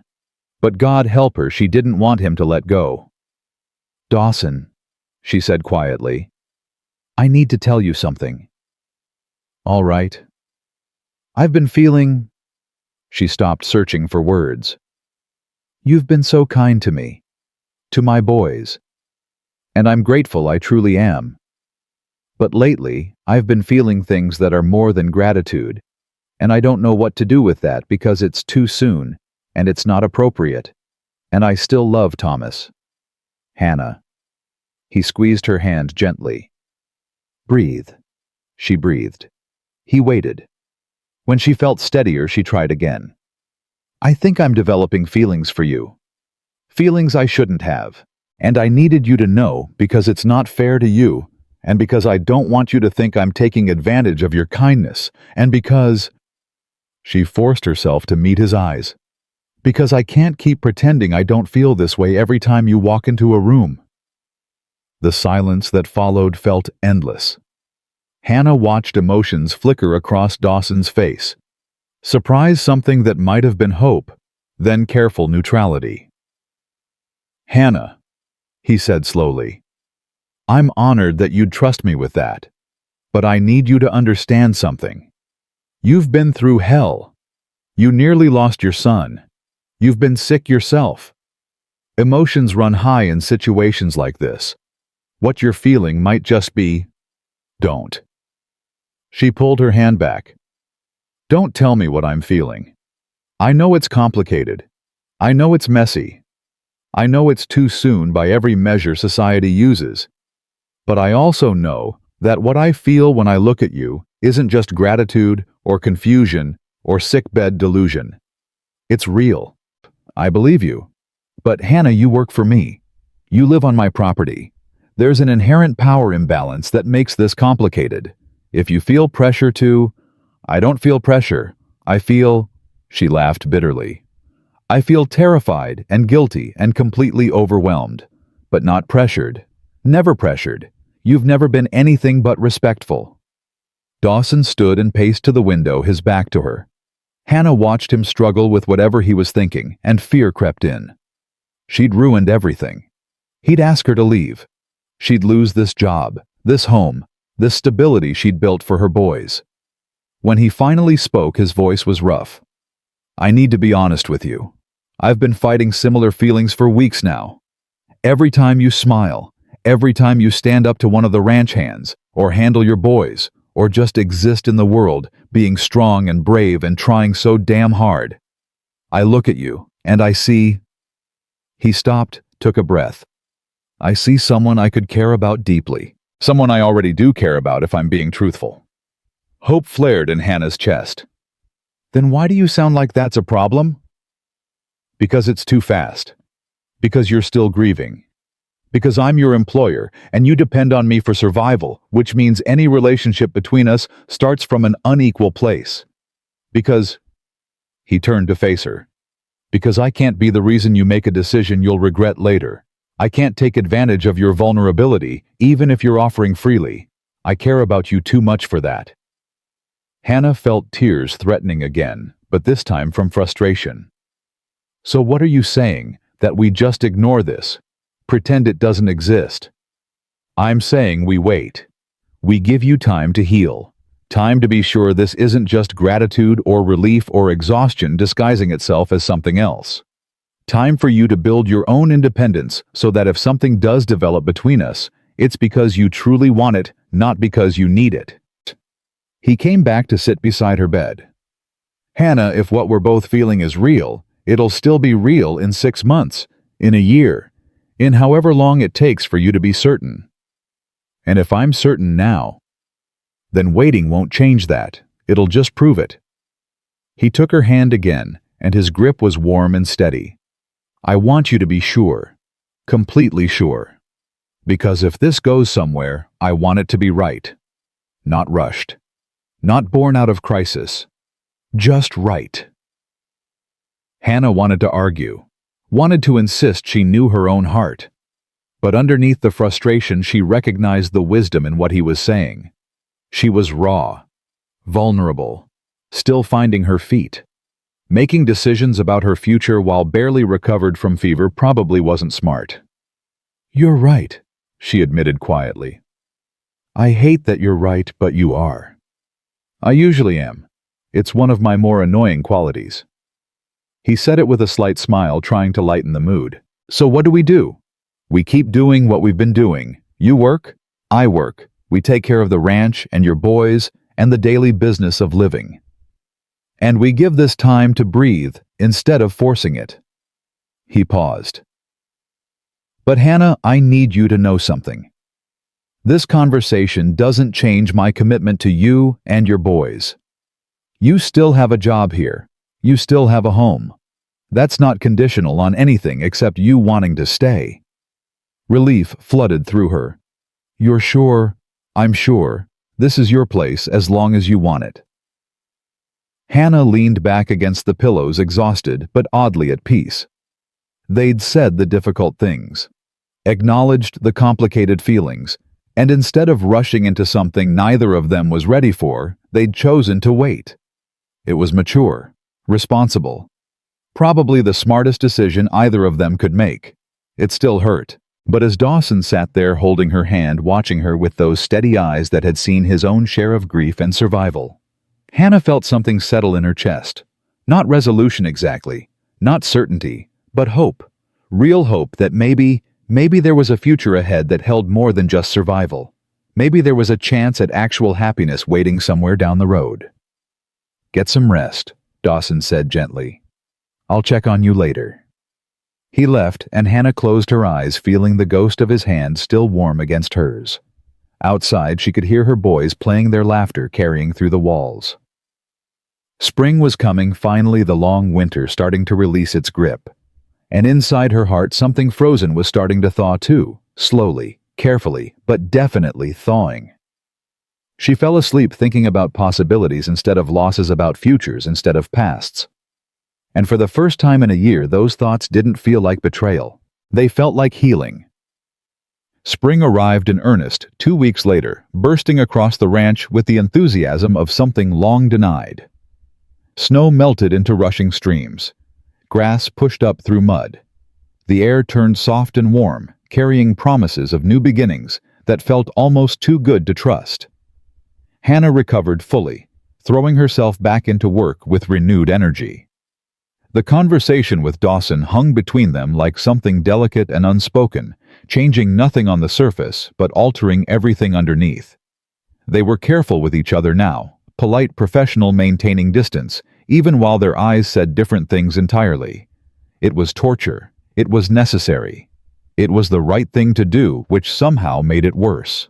The boys noticed nothing, thank God. They were too busy being children again, running wild through fields, helping with spring calving, driving the ranch hands crazy with questions and endless energy. James had fully recovered and seemed taller somehow, like surviving illness had stretched him toward manhood. Samuel had attached himself to Slim with the devotion of a puppy learning blacksmithing with serious focus. And William remained, William Sunshine personified, making everyone smile just by existing. Hannah's teaching had hit its stride too. The children were actually learning, even Lucas, who'd started the year, convinced education was useless. She'd caught him reading an adventure novel during lunch last week, so absorbed he didn't hear her approach. When he realized she'd seen him, he'd turned red and started to hide the book. "Don't," she'd said. "Reading for pleasure is just as important as reading for lessons. Keep going." His expression had shifted from embarrassment to something like gratitude. "My pa says reading's for people who can't do real work." "Your pa's wrong. Reading lets you live 1,000 lives. Experience things you'd never get to otherwise. That's more valuable than most real work I can think of." He'd ducked his head, but kept the book. Hannah had walked away feeling like maybe, just maybe, she was making a difference. It was a Saturday in late April when everything shifted again. Hannah was working in the garden plot behind the cabin, trying to reclaim it from winter's damage, when she heard horses approaching. She looked up to find 3 riders, Dawson, Pete, and a man she didn't recognize. A stranger, well-dressed, sitting his horse like someone accustomed to authority. "Hannah," Dawson called. "Can you come here a moment?" She wiped dirt from her hands and walked over, suddenly conscious of her old dress and tangled hair. The stranger was watching her with interest that made her uncomfortable. "Mrs. Crawford, this is Gerald Whitmore," Dawson said, his tone carefully neutral. "He's from Denver, owns several businesses there." "Ma'am," Whitmore tipped his hat. "Pleasure to meet you." "Mr. Whitmore." Hannah nodded politely, waiting for explanation. "I'll be direct," Whitmore said. "I'm looking to hire a teacher for a private school I'm establishing in Denver. Quality education for children of means. I was in town yesterday and spoke with Mrs. Henderson about possibilities. She mentioned you. Said you're the best teacher this area has seen in years." Hannah blinked, surprised. "That's kind of her." "She also mentioned you're a widow with 3 children working 2 jobs to make ends meet. My offer would solve that problem. Salary of $50 a month plus housing for you and your boys. Good housing in a good neighborhood. You'd teach Monday through Friday, no additional work required. Your sons would attend the school free of charge. $50 a month." Hannah's mind reeled. That was more than double what she made now. That was security. That was the ability to save money to build a real future. That was everything she'd been working toward. That's a generous offer, Mr. Whitmore." "It's a fair offer for quality work. Mrs. Henderson was quite emphatic about your abilities." He leaned forward slightly. "I'll be honest, Mrs. Crawford. Good teachers are hard to find. Ones who can handle difficult students, maintain discipline, and actually educate rather than just supervise those are rare. I need someone competent. Based on what I've heard, you're more than competent. I'd need time to think about it. Of course. I'll be in the area through Tuesday. You can send word to the hotel in town. He tipped his hat again. I hope you'll consider it seriously. It's a real opportunity. He rode off, leaving Hannah standing there feeling like the ground had shifted beneath her feet. $50 a month. Denver. A fresh start in a real city with real prospects. Everything she'd thought she wanted. She looked at Dawson and found his expression carefully blank. You didn't know he was coming, she said. Found out when he showed up at my door an hour ago, asking directions to your cabin. His voice was even controlled.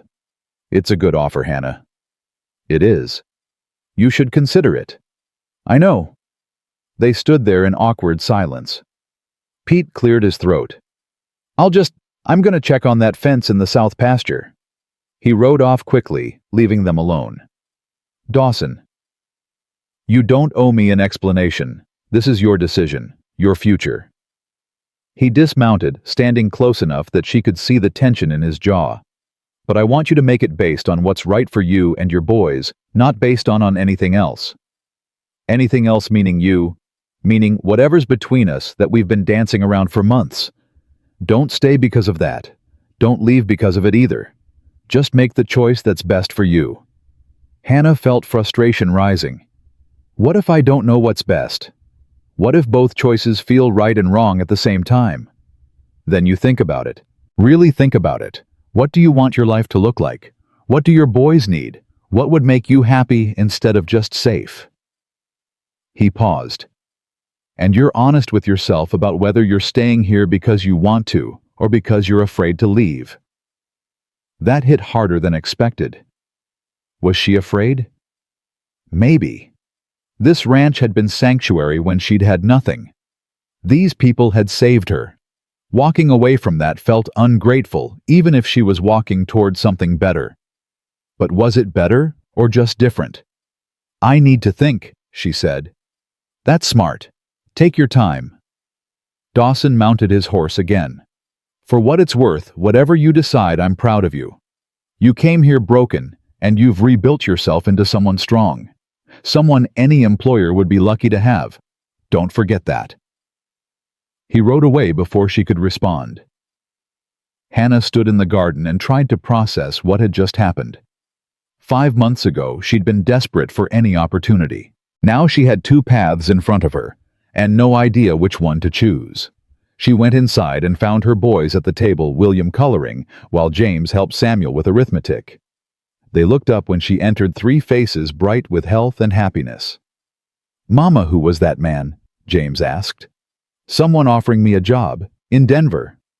All 3 boys went still. Denver. Samuel's voice was small. That's far away. It is, but it's a good job. Better pay. Good school for you boys. We like it here, William said, his lip trembling. We like the horses, and Mr. Baxter, and Slim and Pete and Charlie. James was watching her with those 2 old eyes. But Denver would be better for us. More opportunities. Maybe. I don't know yet. Do you want to go? James asked. Hannah sank into a chair. I don't know, baby. Part of me thinks yes, better money, better prospects, a real city with real chances for all of us. But part of me... She stopped, unsure how to explain. Part of me thinks we've already found what we need right here. Then stay, Samuel said simply. Stay here with Mr. Baxter and the ranch and everything. It's not that simple. Why not? Why not indeed? Hannah looked at her youngest son and realized he'd cut straight to the heart of it. Why was she even considering leaving when everything she needed was already here? When her boys were happy and healthy, when she had work she loved, and a community that valued her, because $50 a month was security. Because Denver was respectability. Because staying felt too much like settling, like giving up on bigger dreams. Or because staying meant confronting feelings for Dawson that terrified her? Because leaving was easier than risking her heart again. "Let me think about it," she told her boys. "I'll decide by Tuesday. That's fair, right?" They nodded, but their faces were worried. Hannah hugged them close and tried to feel certain about something, anything, but certainty remained elusive. That evening she walked to the main house to start dinner. The kitchen felt different somehow, smaller, more familiar, more like home than just a workplace. She'd cooked thousands of meals here over 5 months, learned where every pot lived, memorized which burners ran hot, created something nourishing from basic ingredients. She'd built a life here. Not the life she'd planned, but a good life nonetheless. The ranch hands filed in for dinner with their usual noise and chaos. But tonight, Charlie had news that shifted everyone's attention. "Got a letter from my sister," he announced. "She's getting married in June. Wants me to come back to Missouri for the wedding." "You going?" Slim asked. "Thinking about it. Haven't been home in 3 years. But it's a long trip and I hate to leave during busy season." "Go," Dawson said firmly. "Family matters. We'll manage without you for a couple weeks." "You sure, boss?" "I'm sure. Send your sister my congratulations." The conversation moved on, but Hannah was struck by something. Dawson could have said no, could have insisted the ranch came first. Instead, he'd encouraged Charlie to prioritize family, to take time for what mattered. That was who Dawson Baxter was, someone who understood that people mattered more than work, that relationships trumped convenience, that doing right was more important than doing easy. Hannah served dinner and watched him interact with his men, joking with Slim, checking on Pete's sore shoulder, listening to Jack complain about something trivial without shutting him down. He was a good boss. But more than that, he was a good man. And somewhere in the last 5 months, this place had become home. After dinner, Hannah was washing dishes when Dawson appeared in the doorway. "Got a minute?" "Of course." He came in and closed the door behind him, which was unusual enough to make her nervous. "I need to say something, and I need you to hear me out without interrupting. Can you do that?" "All right." "I meant what I said earlier about this being your decision, about making it based on what's right for you. And I meant what I said months ago about giving you time to be sure of your feelings." He took a breath. "But I also need to be honest. If you leave for Denver, I'm going to regret not telling you this. So here it is." He stepped closer, close enough that Hannah could see the emotion in his eyes. "I'm in love with you. Have been for months, probably since that first day when you looked at me like you were ready to fight the world if I said one wrong word. You're strong and brave, and you love your boys with a fierceness that humbles me. You've built a life here from nothing, earned respect from hard men who don't give it easily, and you've made this ranch feel like a home instead of just a place people work." Hannah's breath caught. "Dawson, not done. You told me in March that you had feelings for me, and I told you to wait to be sure, and I stand by that. I don't want you staying because you feel obligated or because I said this. But I also don't want you leaving without knowing that if you stay, there's something real here. Something worth building on. Not just a job. Not just a place to live. But a future. With me. If you want it." The silence stretched between them. Hannah felt tears building, her heart pounding so hard she thought it might crack her ribs. "I want you to take that job in Denver if it's what you truly want," Dawson continued quietly. "If it's what's best for your boys. If it's the life you're meant to have. But if you're leaving because you're scared or because you think you don't deserve to be happy here, or because you're running from feelings that scare you, then I'm asking you to stay. Not for me. For yourself." "I don't know what to say." "Don't say anything yet. Think about it. Really think. And then decide." He moved toward the door, then paused. "One more thing. Sarah, my wife, she'd have liked you. Would have told me I was an idiot for waiting so long to say something. So I'm saying it now while I still have the chance." He left. Hannah stood at the sink with soapy hands and tears running down her face, feeling like her heart was being torn in two different directions. Denver meant security, meant independence, meant building something that was entirely hers without owing anyone anything. But the Circle B meant family, meant community, meant Dawson and the possibility of love she'd thought she'd never feel again. That night after her boys were asleep, Hannah pulled out Thomas's pocket watch. She'd kept it all these months, the last piece of him she had left. She opened it and looked at his photograph inside, young, smiling, frozen in a moment before fever stole him away. "I don't know what to do," she whispered to his image. "Part of me feels guilty even considering moving on, like I'm betraying you. But you're gone, Thomas. You're gone and I'm still here, and I have to figure out how to keep living." The watch ticked steadily, marking seconds that would never stop. Time moved forward, whether she was ready or not. "I think you'd like him," Hannah continued. "Dawson. He's good to the boys. He's kind and steady, and he makes me feel safe. Not the way you did different, but good different, real different." She wiped her eyes. "I think you'd tell me to be happy, to take the chance. Am I right?" No answer came, because dead men didn't speak. But Hannah thought maybe she knew what Thomas would say. He'd always wanted her to be happy. Had always put her and the boys first. He wouldn't want her frozen in grief, refusing to live because he couldn't. He'd want her to choose joy when she found it. The decision crystallized slowly over the next 2 days. Hannah taught her students and cooked meals and cared for her boys, all while her mind churned through possibilities. She made lists of pros and cons. She prayed for guidance. She lay awake at night staring at the ceiling. On Monday evening, she asked Eleanor Henderson to watch the boys. Then she walked to the main house and knocked on Dawson's door. He answered, looking surprised. "Hannah, everything all right?" "I need to talk to you." "Of course. Come in." His sitting room was comfortable and masculine, full of books and leather and the smell of wood smoke. Hannah had never been in here before. It felt intimate crossing this threshold. "I made my decision," she said without preamble. Dawson went very still. "All right. I'm sending word to Mr. Whitmore that I'm declining his offer." She watched relief and joy flash across his face before he controlled his expression. "Are you sure, Hannah, that's a lot of money to turn down?" "I'm sure. I've been thinking about what you said.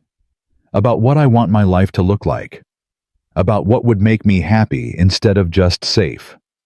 She stepped closer. "I've been safe before. Safe and comfortable, and living a perfectly fine life that felt small. And when I lost that, I thought I wanted to build the same thing again.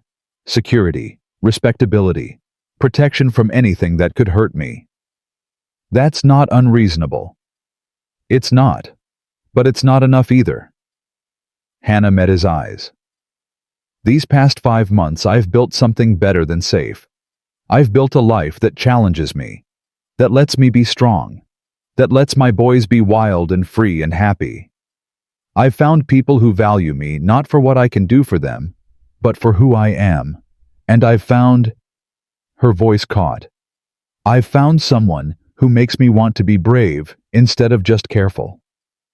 "Hannah, let me finish. When Thomas died, I thought my chance at love died with him. Thought that part of my life was over and I just had to accept it. But then you—" She laughed shakily. "You complicated everything. Made me feel things I wasn't ready to feel. Made me want things I'd convinced myself I couldn't have.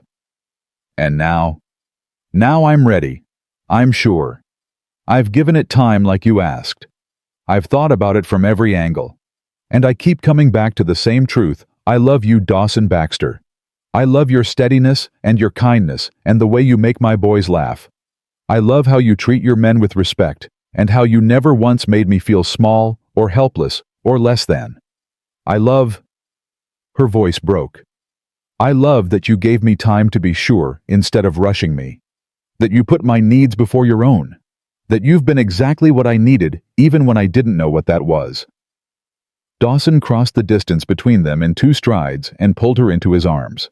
Hannah felt herself melt against him, feeling safe and wanted and home in a way that had nothing to do with buildings or locations. "I love you too," he said against her hair. God, Hannah, I love you so much. They stood like that for a long moment, just holding each other, letting the reality of spoken feelings settle between them. When Dawson pulled back to look at her face, his expression was tender and wondering. Are you absolutely certain? He asked. Because once you turn down Denver, that door closes. I need you to be sure this is what you want. I'm sure. I'm staying here because this is where I belong, where my boys belong. Not because I'm afraid of Denver, but because I'd be afraid to leave this, to leave you. He kissed her, then soft and careful and full of promise.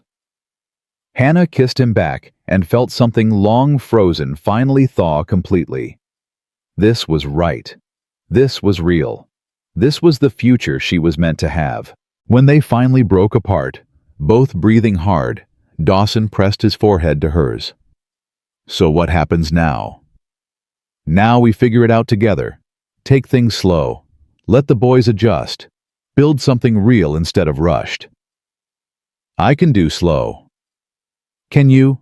Hannah teased. You were just kissing me like slow might kill you. Slow's relative. That was slow by some standards. She laughed, feeling lighter than she had in years. We should tell the boys. They're worried. We should, but Hannah... He caught her hand. One more thing. I know you're still Thomas's widow. I know he'll always be part of your story. I'm not trying to replace him or make you forget. I just want to be the next chapter if you'll let me. Fresh tears spilled over. You're not the next chapter. You're the plot twist I never saw coming. The one that changed everything. They walked back to the cabin hand in hand. The boys were waiting on the porch, all three trying to act casual but clearly anxious. When they saw Hannah and Dawson holding hands, their faces transformed. You're staying? James asked, hope breaking through careful control. We're staying. William launched himself at both of them with a whoop of joy. Samuel wrapped his arms around Hannah's waist. James, trying to be grown up, just smiled, but his eyes were bright with unshed tears of relief. Does this mean Mr. Baxter will be our new papa? William asked. Hannah looked at Dawson, letting him answer. That's up to your mama, he said carefully. But I'd be honored to be part of your family if you boys would have me. Yes, Samuel and William shouted in unison. James was quieter. Will you still let us remember our first papa? Dawson knelt down to James's level. Your father was a good man who loved you very much. Nothing about me being here changes that. We'll honor his memory together. Deal. James studied him for a long moment, then nodded. Deal. They spent the evening on the cabin porch, the five of them talking about what came next. Dawson and Hannah would court properly for a while, let the boys adjust. Eventually, when everyone was ready, they'd marry. The boys would stay in the cabin until then. Propriety mattered even in ranch country, but they'd be a family building something together. When you marry Mama, will we move to the big house? Samuel asked. Would you want to? It's awful big. It is, but it's got room for all of us. Room for you boys to spread out. Room for whatever comes next. Hannah felt her cheeks warm at the implication. Whatever comes next. Maybe more children someday. Maybe just the five of them growing together. Either way, the future stretched ahead, full of possibility instead of just survival. That night, after the boys were finally asleep, Hannah stood on the porch one last time. The ranch was quiet under stars that seemed close enough to touch. From the main house, she could see lamplight in Dawson's window. As she watched, his silhouette appeared, and he raised a hand in greeting. She waved back, her heart full to bursting. 5 months ago, she'd arrived here broken, desperate, convinced the world had nothing left to offer except closed doors and cruelty. She'd been rejected by blood family and reduced to begging strangers for help. But one stranger had said yes, had opened his door and his home, and eventually his heart, had shown her that kindness still existed, that good people still walked the earth, that second chances were real if you were brave enough to take them. Hannah had been cast aside by those who should have protected her. But in that rejection, she'd found something better than charity, From reluctant family, she'd found genuine love from someone who chose her freely. The journey from that bench in Willow Creek to this porch at the Circle B had been hard, terrifying, full of moments when giving up seemed easier than going on. But she'd kept fighting, kept choosing to live instead of just survive. And somehow, impossibly, she'd found her way home. Not the home she'd lost, not the life she'd planned, but something better, a love built on mutual respect and shared struggle, a family blended from grief and grace, a future forged from the ashes of everything she'd survived. Hannah Crawford had been told there was no room for her and her mouths to feed, but Dawson Baxter had looked at her and said, "You're home now." And standing here under stars that had witnessed both her darkest moments and her brightest hopes, Hannah finally believed him. She was home. She was loved. She was exactly where she belonged, and that after everything was more than enough. It was everything.